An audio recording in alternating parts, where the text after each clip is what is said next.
What's up, guys? It's Matt here for Tanks Lawn Maintenance. It is 2:43 p.m. Monday, April 22nd, 2024, year of our Lord. I just got done for the day. Just got home and got cleaned up. Gonna be eating supper here before long, and we're gonna head on out to my boys' soccer game tonight. But I don't know how many of y'all saw my last video, but you know I've been it's been slow. It's been slow for me, and not just for me. It's been a lot of landscapers complaining about a lot of folks that I'm close with. We've been talking, and man, and there's a company out there, a big company out there nationwide, and there's a franchise here that has just been going around lowballing by $20 and $30 a service, but starting out at 40 a service. Most of us start anywhere between 65 and 70 per service is our minimum. But I told y'all that I'm dropping my minimum back down to 65. I'm gonna give it a shot, see what happens, because I've missed out on quite a few customers, and I do believe it has to do with my prices and this low baller out here. But I'm holding out. I'm keeping my head up, man, because at the end of the day, man, it could be a lot worse. I have to remind myself of what I just got out of. I just got out of working in corporate America and just got done being blackballed and working 16 hours a day, waking up at 2 in the morning, not getting home till sometimes 8, 9 o'clock at night. And I have to keep that in the back of my mind. It could be a lot worse. And although it is a struggle, we have to make money. We're in this to make money. And it is frustrating when you have a large corporation out there that can afford to charge the stupid lowball price that they're charging. But it's going to come back on them eventually, and I don't know if it'll be this year. I don't know if it'll be next month. I don't know if it'll be next year. But sooner or later, it's going to come back on them, because these guys, once people like me get big enough to where I need to hire people, and when they find out what I'm paying starting out versus what this company's paying starting out, they're not going to be able to keep employees. And it's not just me. There's several other new landscapers out here that I've talked to, and they've said that they're wanting their guys to make a minimum of $800 a week. I mean, I guess that's the way it is. When you come from working for another man, and I made good money at my last job. I'm not gonna lie, but I at the same time, I still feel like we were underpaid for the stuff we were being put through, and I don't want to be the person that does that to somebody. And all the other people that I talked to feel the same way. They don't. They want people to be prosperous. They want people to make money. They want people to get paid what they're worth, and they want to pay them enough where they can keep them year round. And that's the way I want to be as well. And this company is not doing that. They're paying their guys like $15 an hour, and that's it's not much, man. And that seems to be the going rate for bigger companies around here. But either way, man, I'm keeping my head up because I know it could be a whole hell of a lot worse than what it is. But I will say this, man. I picked up all those properties in the golf course community, although I did check out. There was one guy that turned me down. He actually sent me an email that contradicted itself, and about the price, which was kind of funny. It didn't make any sense. He said the quote that I sent him was in line with the competition in the area, but the other stuff was not even close. And my wife and I both read it, and we can't figure out what the heck he's talking about, man, because the email I sent him was the quote. So, but it is what it is. I mean, like I said, I've got to drive 35 minutes to get over there, and I can't just charge one person one amount and then the next person a different amount when they have the exact same property and the exact same landscape in their property. I can't charge them two different amounts. That's not the way this works. You have to be consistent across the board, and especially when it comes to neighbors, man, because neighbors talk. That's just the nature of it.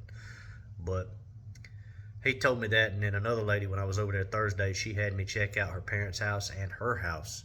And her parents' house, hey, yeah, you good? Oh, hey. But her parents' house was a little too big to be push mowing, and I told her, you know, if you need the clippings bagged, there I'm gonna have to pass on it. But if you're fine with me mulching them up, I can do that. And gave her a gave her several prices on it, and gave her several prices on the bushes and other things on the property as well. And then I went to her property and I gave her my minimum bottom dollar price. And the entire time that we were texting back and forth, you know, she was very responsive, responded right away. Almost as soon as I hit send, she was responding. And then as soon as I sent her those prices, man, you could have heard quick crickets. And I've been dealing with that a lot. I've been dealing with that a lot this year. And that's why I said I'm going to go from 70 to 65. Just the only reason I raised my prices from 65 to 70 for the minimum was because I planned on going full time this year, and I wanted to give myself as much help as possible. And now everybody that is currently paying what they're paying, I'm going to leave them alone, but I am going to drop my minimum down to 65 again, because I picked up a lot of business last year when my business was 65. So we'll see what happens with that, and I'm sure my phone will ring. My business is out there, you know. I've got a reputation. Everybody that I serve, yeah, we're gonna leave that alone, man. I think your work should speak for itself, so I'm not gonna toot my own horn here. But my reputation's out there, my business name is out there, my information is out there, and my phone does ring a few times a week. And but it is frustrating, man. It's very frustrating when you're dealing with, for starters, you're dealing with people that are just out here for beer money or to make them some cigarette money or gas money or something. But then on top of that, you're dealing with a mega corporation that's out here charging $40 a cut on something that they should be making $70, sometimes $80 a cut on. But that's part of it, man. You're gonna deal with that. You're gonna deal with competition. So just got to suck it up and roll with the punches, I guess. But I do have a question for y'all. Oh, that's my neighbor. I thought somebody was pulling in my driveway. There's people live next to me. But I do have a question for y'all, man. When it comes to a customer dropping you and then calling you for service again a year or two later, whatever it may be, how do you do it? If you look at the price that you was charging them and you still feel like you were making a good margin on it, do you charge them the same price? Do you give them that grandfathered price, or do you raise their price? And I'm just curious, or do you even take that customer back on? And I understand some things happen. You know, people lose their jobs, things happen. We're service providers, you're going to lose customers, but some things just can't be controlled by us or the customer, and that I can respect, you know. But if somebody drops you just to go with a cheaper price or whatever the case may be, if somebody drops you, do you pick them back up if they call you again? Do you give them the same price? What do you do? And I'm asking because somebody called me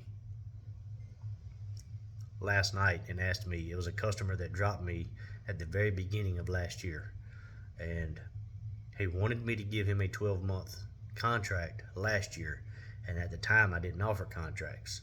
I didn't even know how to go about doing that. And I cut his grass, I want to say it was 4 times, and it was a large property. It's a 2-acre property, and I cut it,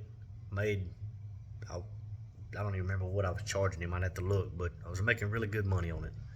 And it took me a little over an hour to cut it, and I made really good money on it. But he dropped me, decided he was going to let his tenants take over it, and which didn't make sense to me because he told me he wanted a 12-month contract. But he called me last night and asked me if I could give him another 12-month contract and or give him another price, and this time to do a 12-month contract, and he would include it in with the rent every month because he has new tenants coming soon. And I haven't responded yet, and not sure, man. And I'm not sure what I should do. And I'm saying that because I need the money. I do need the money. I'm humble enough to say that, but at the same time, it's very frustrating when you get your stuff straightened out and you get everything set for the season, and then somebody drops you. That's aggravating. It really is. So, what do you guys do? Should I take him back on? Should I raise his price? Should I give him a contract? What should I do? But what would y'all do? But anyway, man, I'm gonna hop off here. Somebody just tried to call me. I actually need to get off here and answer that. But hey, man, I'll see y'all on the next one. And until then, y'all keep cutting that grass and keep making that money. I'll let y'all. Bye.